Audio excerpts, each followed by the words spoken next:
현미예수님, 오늘은 연중제 11주간 토요일입니다. 복음 묵상 함께 하도록 하시겠습니다. 성부와 성자와 성령의 이름으로 아멘. 오늘 복음도 역시 줄거리를 말씀드리자면 마테오 복음의 산상설교 중간에 나오는 이야기고요. 거의 이제 끝나가는 내용인데, 산상설교는 바로 행복으로 시작하고 행복이 곧 하느님 나라인 거죠. 하느님 나라는 성령으로 율법을 지킬 때에만 완성이 되는 거죠. 근데 이제 그 성령께서 내려오시면 나에게 어떠한 일이 일어나면 나냐면 하느님을 믿게 되어서 이 세상 것에 대한 애착이 끊어지는 거죠. 그래서 사랑의 율법을 지킬 수 있게 되는 거죠.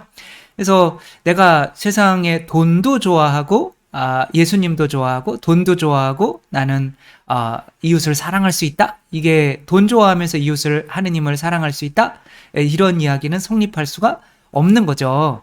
그래서 굉장히 받아들이기 어려운 이야기라 그리고 요즘에는 다 돈이 행복이라고 여기기 때문에 예수님께서 말씀하시는 것은 바리사 율법학자들처럼 요즘 시대에도 굉장히 이렇게 들어먹히기가 아니 좀 이상하네 어려운 거죠. 그래서 뭐 자주 이렇게 이야기가 나올 수밖에 없는 건데 오늘 복음도 마찬가지로 예수님을 받아들이면 하느님께서 예수님을 선물로 주셨기 때문에 이렇게 아드님을 선물로 주시는 하느님께서 이 세상에 주지 못할 게 뭐가 있느냐. 근데 너희들은 왜 돈에 이렇게 집착하냐라고 말씀을 하시는 거고, 내일 걱정은 좀 내일 해라, 걱정하지 마라 라고 하는데, 됐거든요. 나는 내일 걱정 열심히 할 거거든요. 나는 돈도 좋아하고 하느님도 좋아해요 라는 바리사 율법학자들에 대해서 이제 반박을 하는 거죠. 돈 좋아하면 사랑 못해 라고 하는 거죠. 사랑을 하지 못하면 하느님 나라에 들어갈 수가 없는 거죠. 네, 오늘 뭘 찾았는지 다 나왔네요. 마테오 복음에 이제 한번 읽어보도록 하겠습니다. 마테오가 전한 거룩한 복음입니다. 그때 예수님께서 제자들에게 말씀하셨다. 아무도 두 주인을 섬길 수 없다. 한쪽은 미워하고 다른 쪽은 사랑하며 한쪽은 떠받들고 다른 쪽은 업신여기게 된다. 너희는 하느님과 재물을 함께 섬길 수 없다. 그러므로 내가 너희에게 말한다. 목숨을 부지하려고 무엇을 먹을까 무엇을 마실까 또 몸을 보호하려고 무엇을 입을까 걱정하지 마라. 목숨이 음식보다 소중하고 몸이 옷보다 소중하지 않느냐. 하늘의 새들을 눈여겨보아라. 그것들은 씨를 뿌리지도 않고 거두지도 않을 뿐만 아니라 곳간에 모아들이지도 않는다. 그러나 하늘에 너희 아버지께서는 그것들을 먹여주신다. 너희는 그것들보다 더 귀하지 않느냐. 너희 가운데 누가 걱정한다고 해서 자기 수명을 조금이라도 늘릴 수 있느냐. 그리고 너희는 왜 옷 걱정을 하느냐. 들에 핀 나리꽃들이 어떻게 자라는지 지켜보아라. 그것들은 애쓰지도 않고 길쌈도 하지 않는다. 그러나 내가 너희에게 말한다. 솔로몬도 그 온갖 영화 속에서 이 꽃 하나만큼 차려입지 못하였다. 오늘 서 있다가도 내일이면 아궁이에 던져질 들풀까지 하느님께서 이처럼 입히시거든 너희야 훨씬 더 잘 입히시지 않겠느냐. 이 믿음이 약한 자들아. 그러므로 너희는 무엇을 먹을까 무엇을 마실까 무엇을 차려 입을까 하고 걱정하지 마라. 이런 것들은 모두 다른 민족들이 애써 찾는 것이다. 하늘의 너희 아버지께서는 이 모든 것이 너희에게 필요함을 아신다. 너희는 먼저 하느님의 나라와 그분의 의로움을 찾아라. 그러면 이 모든 것도 곁들여 받게 될 것이다. 그러므로 내일을 걱정하지 마라. 내일 걱정은 내일이 할 것이다. 그날 고생은 그날로 충분하다. 주님의 말씀입니다. 그리스도님 찬미합니다. 옛날에는 내일 걱정은 내일 해라 라고 이렇게 번역이 됐던 것 같아요. 근데 이번에는 잘 번역이 된 거죠. 내일 걱정은 내일이 할 거다. 그러니까 내일이 할 거라는 건 무슨 뜻이에요? 내일의 주관자인 하느님께서 대신 해주실 거라는 거죠. 그러니까 내일 걱정은 내일 또 내가 해라 라고 하는 게 아니라 제발 먹고 사는 것에 대해서 걱정 좀 하지 마라 라고 하는 건데, 그러면 신부님이 책임져 줄 겁니까? 라고 하면 예수님이 책임져 주니까 저는 빠져주는 거죠. 어쨌거나 사랑이라고 하는 율법을 지켜야 하느님 나라에 들어가는데, 사랑이라고 하는 율법을 지키려면 내가 사랑해야지라고 하더라도 내 안에 어떠한 욕구가 있어요? 내가 가지지 못하면 생존이 위험해지니까 나는 일단 가져야 돼요. 그래서 돈을 좋아하게 돼 있단 말이에요. 근데 그 욕구를 줄여줄 수 있는 분을 만나야 되는데 그분이 예수 그리스도라는 거죠. 그래서 예수 그리스도를 사랑하고 그분을 주신 이유를 깨닫지 못한다면 우리는 계속 바리사의 율법학자들처럼 돈에 집착하면서 사랑을 실천할 수 없게 되는 거죠. 조선 철종 때 경상도 상주 땅에 서씨 성을 가진 농부가 살았는데 사람들은 그를 그냥 서선달이라고 불렀대요. 그러니까 서선달, 선달이라고 하는 거는 이제 벼슬을 이제 과거 급제를 했지만 아직 벼슬을 받지 못한 상태라고 해요. 그러니까 이제 그냥 좀 똑똑하기는 한데 그냥 높여주는 거죠. 그냥 이렇게 뭐 선생님은 아니지만 그냥 선생님 뭐 이렇게. 그러니까 서선달은 너무나 착해서 이제 집도 가난하고 이제 그런 상태에서 어느 해에는 너무 돈이 없어가지고 이제 씨를 뿌려야 되는데 씨 뿌릴 돈도 없는 거예요. 그래서 굶어 죽게 생긴 거죠, 가족이. 그래서 이제 큰 아들이 어디 가서 일을 하고 있었냐면 부자 쌀가게에서 일을 하고 있었대요. 뭔가 이렇게 기록에 남아 있는 것 같아요. 그러니까 이렇게 명확히 데이터가 있죠. 그래서 이제 큰아들에게 가서 야, 미안한데 우리 씨 뿌릴 돈도 없다. 그러니까 이제 자기가 6개월을 그 가부를 하는 거죠. 미리 그 쌀집에서 받아서 이제 그 100냥을 가지고 이제 막 쫄래쫄래 오고 있는데 너무 또 부주의했던 것 같아요. 그래서 이제 길에서 100냥을 이렇게 잃어버리고 이렇게 쉬다가 떨어뜨리고 간 거죠. 근데 어떤 할아버지가 나이가 많은 사람이 이제 하인이랑 오다가 보니까 그 100냥을 주운 거예요. 그러니까 30리길을 더 가다가 심리에 4km니까 4, 3, 15네요. 한 14, 3, 12 알아요. 12km 가다가 이렇게 온 거죠. 그러니까 근데 그 하인이 주인님 땡 잡았습니다. 막 그러니까 야, 이거 잃어버린 사람은 얼마나 속이 타겠니? 우리가 여기서 좀 바쁘지만 기다려보자. 라고 했더니 역시 이제 서선달이 나타나서 정말 감사합니다. 그러면서 제가 좀 사례를 해야 되겠습니다. 그래서 아니, 사례는 무슨 사례입니까? 당연히 해주어야 되는 일을 했을 뿐인데 라고 하며 괜찮으니까 이제 가세요. 그리고 가고 있는 거예요. 그래서 이제 100냥을 가지고 이렇게 가고 있는데 어떤 젊은이가 물에 빠져서 이렇게 헤매고 있는 거죠. 그래서 이 사람이 근데 이제 아무도 뛰어들어서 이 사람을 구해주려고 하지를 않는 거죠. 그러니까 서선달도 이제 수영을 이제 못 배웠던 거죠. 그러니까 내가 100냥을 줄 테니까 저 사람 좀 구해주십시오. 이렇게 한 거예요. 그러니까 이제 어떤 사람이 이제 들어가서 이제 구한 거죠. 그리고 100냥을 준 거예요. 그러니까 사랑이라고 하는 건 어쨌거나 내 생존권을 위협하는 거죠. 그렇죠? 그러니까 돈에 대한 욕심이 있으면 당연히 이제 사랑을 할 수가 없게 되는 거죠. 그렇게 했더니 이 사람이 우리가 안동 집안에 굉장히 큰 부자인데 가시면 저희 아버지가 100냥 돌려드릴 거예요. 너무 감사해요. 라고 갔더니 그 집 사람이 누구겠어요?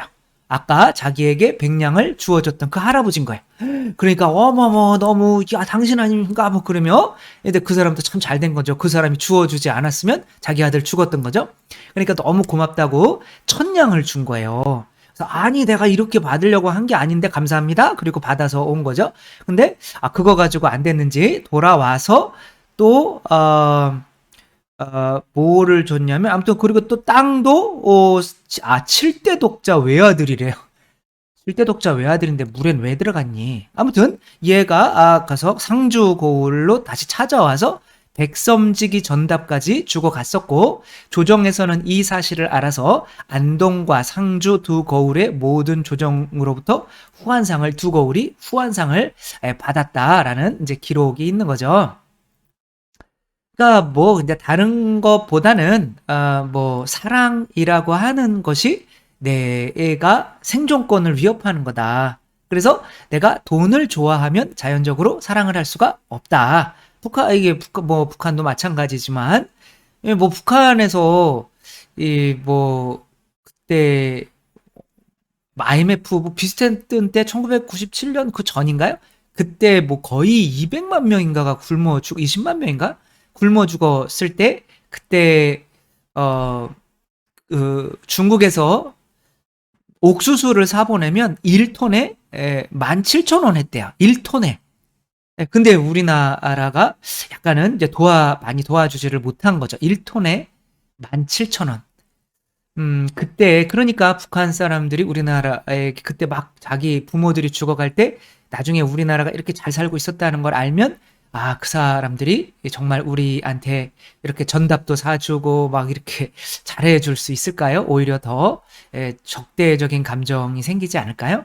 근데 우리도 뭐 다 생존해야 된다라는 어떤 명목이 있었겠지만 실제로는 우리는 이제 돈을 너무 더 이렇게 나도 살아야 되니까 이제 그런 것 때문에 그런 거죠. 그래서 아무튼 우리가 사랑을 하려면 먼저 이제 돈을 좋아하는 마음을 없애야 하는 거죠. 그러려면 어떻게 해야 돼요? 하느님이 아드님까지도 성체성혈로 내어주셨다라고 하는 것을 성체 영할 때마다 오, 성체를 주시는 분이네. 그러니까 당신의 아드님을 내어주시는 분이네. 라고 이렇게 그거를 묵상을 해야죠. 그쵸? 어떤 유튜브에 이런 내용이 있죠. 어, 아이들 고3 그러니까 시험이 끝난 아이들한테 이제 들어와서 그냥 갑자기 하는 설문조사다라고 하고 죽기 전에 꼭 해보고 싶은 당신의 꿈은 무엇인가요? 이렇게 적어내는 거예요. 그러니까 아이들이 막 즐겁게 적어내죠. 학교 운동장에 뭐 한 번 심고 싶다. 만수르와 결혼하고 싶다. 뭐 아이돌 가수를 데뷔하고 싶다. 또 먹고 싶은 치킨 마음껏 먹고 싶다. 뭐 이런 소원들을 막 써내는 거예요. 그리고 이제 질문을 바꿨어요. 근데 이제 만약에 한 달, 이제 1년, 1년 산다면 이제 꿈과 5억과 바꿀 수 있냐, 바꾸고 싶냐, 라고 하니까 내가 1년 산다면 그래도 1년 동안 내가 열심히 하면 뭔가 꿈을 이룰 수 있지 않을까요? 라고 하면서 아이들은 100%다 꿈을 선택을 하는 거예요. 당연히 5억보다는 꿈이 더 중요하죠. 라고 하는 거죠. 바보들, 그죠? 5억이 더 좋은 건데. 어차피 뭐 아무튼 이렇게 하고 이제 불이 다 꺼져요. 선생님이 나가고. 그리고 이제 얘네들의 아버지가 이렇게 등장을 하죠. 그러니까 아버지들의 꿈을 물어봐요. 그러니까 아버지들의 꿈은 뭘까요? 우리 아들이랑 배낭여행 한번 해보는 게 꿈이에요. 우리 가족들 그 해외여행 이제 한번 해보는 게 꿈이에요. 우리 가족들 이제 그림 같은 집 짓고 시골에 내려가서 같이 이렇게 사는 게 꿈이에요. 이렇게 이야기해요. 이들의 꿈과는 좀 다르죠. 그쵸? 다 아버지는 가족들을 생각하고 있는 거죠. 그러면 아버지한테 물어봤어요. 앞으로 1년 살 거라면 그 꿈과 또 5억과 바꿀 수가 있냐? 여기 꿈을 이제 실현할 수가 있는 기간이 또 있고 그냥 그거 아니면 1년 대신 5억을 준다라고 하니까 또 아버지들은 100% 당연히 5억을 선택하죠. 5억이 있으면 우리의 뭐 대학이나 사업 자금으로 대줄 수도 있고 내가 지금 아무리 벌어봐야 5억이라는 돈을 어떻게 벌겠어요. 우리 아이들 위해서 우리 가족 위해서 당연히 나는 5억을 선택하죠. 라고 이렇게 아버지들이 100%다 이렇게 이야기를 하는 거죠. 그래서 정말 자신의 꿈보다 가족을 가장 먼저 생각하고 가장 많이 생각하는 가장이라는 이름의 아버지. 그러니까 왜 그러냐? 그러니까 뭐 그거야 당연히 내가 아버지이고 가장이기 때문에 그렇죠. 그러니까 아버지이고 가장의 무게는 내가 지금 나의 꿈을 실현하는 것보다는 5억이 있다면 내 지금 목숨을 내 바쳐서 이 5억으로 자식들 또 아내 가족들을 위해서 사용하는 것을 선택하겠다. 이게 목숨을 아깝게 여기지 않는 거죠. 그쵸? 내가 지금 죽더라도 우리 가족들에게 그 많은 돈을 줄 수 있으면 나는 지금 그거 선택하겠다라고 이렇게 하는 거죠. 그러니까 정말 그럴까? 라고 이렇게 한번 물어보세요, 여러분. 저는 잘 모르겠어요. 결혼을 안 해봐가지고 모르겠지만. 그러니까 이제 여기 나온 원래 그렇게 하라고 했는지는 모르겠지만 원래 그렇겠죠. 그쵸? 그래서 만약에 1년밖에 못 산다면 당연히 내가 1년 동안 내 꿈을 실현하는 뭐 이런 거보다는 내 가족이 있으니까 가족을 위해서 5억을 선택할 수가 있을 것 같아요. 그러니까 이 세상에 있는 아버지도 자식들한테 이런 아버지잖아요. 그쵸? 그러니까 자식들도 아버지가 이렇게 선택할 거라는 거는 예상은 할 수가 있을까요, 없을까요? 있겠죠, 그쵸? 그러니까 아버지로부터 오는 이 사랑을 평상시에 잘 묵상을 했다면, 그러니까 아버지는 그냥 우리한테 밥만 줘, 뭐 이게 아니라 그 밥이 아버지의 살과 피고, 그렇게 그 한 그릇 먹여주기 위해서 아버지가, 물론 어머니도 마찬가지지만 얼마나 고생하고, 그렇게 하는 것인지를 아이들이 묵상을 했다면, 그 밥을 묵상을 했다면, 이제 아버지 때문에 내가 마치 그냥 혼자 살아야 되는 것처럼 막 돈 모아야 돼, 돈 모아야지 막 그러면서 어머 내 돈 막 아버지 나 5만 원 있었는데 아버지가 훔쳐갔지 막 멱살 잡고 왜 5만 원 어디 갔어 막 이러지는 않을 거 아니에요, 그렇죠? 그래서 돈에 대한 집착 또한 아버지를 믿음으로써 사라질 수가 있는 거죠. 아버지를 믿는다는 건 아버지가 자비롭고 사랑 가득하고 아드님까지 주셨다면 생명까지도 우리를 위해서 내어주실 수 있는 분이라는 믿음인 거죠. 그래서 성혈에 대해서 정말 이렇게 공경하는 그런 것들이 많아요. 그쵸? 성체를 보면 무릎 꿇고 절하고 성체조배실에 와서 또 성체를 받을 때 또 뭐 이렇게 손으로 좀 뭐 밖에 요즘에 뭐 이렇게 돼 있지만 그래도 더 공경하려고 무릎 꿇고 혀로 이렇게 받기도 하고 막 그런단 말이에요. 근데 그런 과연 성체에 이제 그런 것도 이렇게 중요하지만 성체에 대한 진짜 공경의 의미는 무엇일까? 당신의 아들을 내어주신 분께서는 우리에게 모든 것을 줄 수 있기 때문에 내가 이 세상 것에 대해서 걱정을, 잃는 것에 대해서 걱정을 해야 돼요, 말아야 돼요? 안 해야 된다는 거죠. 부모님이 나에게 이렇게 돈을 막, 저도, 음, 옛날에 자연농원 갔었는데, 그때 그냥 뭐 그렇게 놀이기구 하나, 그때 지금도 있는지 모르겠어요. 지구마을이라고 이렇게 배 타고 이렇게 한 바퀴 도는 그 엄청 재미있어. 재미없는 거. 그러니까 그거를 타고 하는데 저는 안 탄다고 그랬어요. 그래서, 아유, 저거 타는 돈이면 공책 연필이 몇 자루인데, 뭐 이런 식으로 이야기를 했더니 어른한테 혼났어요. 그러니까 그게, 자식이 부모 듣는 앞에서 할 소리가 아니라는 거죠. 그러니까 부모가 이 정도 해준다고 하면, 그리고 부모가 허락을 한다면, 그러니까 부모가 줄 수 있는 능력 안에서는 부모가 다 해줄 수 있다고 믿는 게 부모에 대한 예의인 거죠. 따라서 마치 내가 이 돈이 없으면 굶어 죽고 막 마치 내가 주인인 것처럼 이렇게 살아간다고 하는 것은 돈 걱정하면서 살아간다고 하는 것은 내가 하느님께서 나에게 아드님을 성체로 이렇게 주시는 것에 대한 예의는 아니라는 거죠. 우리가 진정한 성체에 대한 예의는 와서 깊은 절하고 무릎 꿇고 절하고 그런 것이 아니라 정말 이만큼이나 주시는 분께서 이제 하느님은 뭐 어마어마한 능력이 아니라 못하실 게 없는 분이잖아요. 그쵸? 다 주실 수 있는 분이잖아요. 마치 아무것도 못 주실 것처럼 이 세상 것에 대해서 자식 걱정하고, 돈 걱정하고, 내일 걱정하고 하고 있다면 성체를 영하는 사람의 어떤 성체에 대한 예의는 아니지 않을까라고 하는 거죠. 우리가 쉽지는 않지만 성체를 매일 영하면서 야, 아드님까지 이렇게 주실 수 있는 분이라면 정말 다 주실 수 있는 분이겠다. 그래서 내일 걱정은 모르겠다. 내일 하느님이 알아서 좀 해주세요.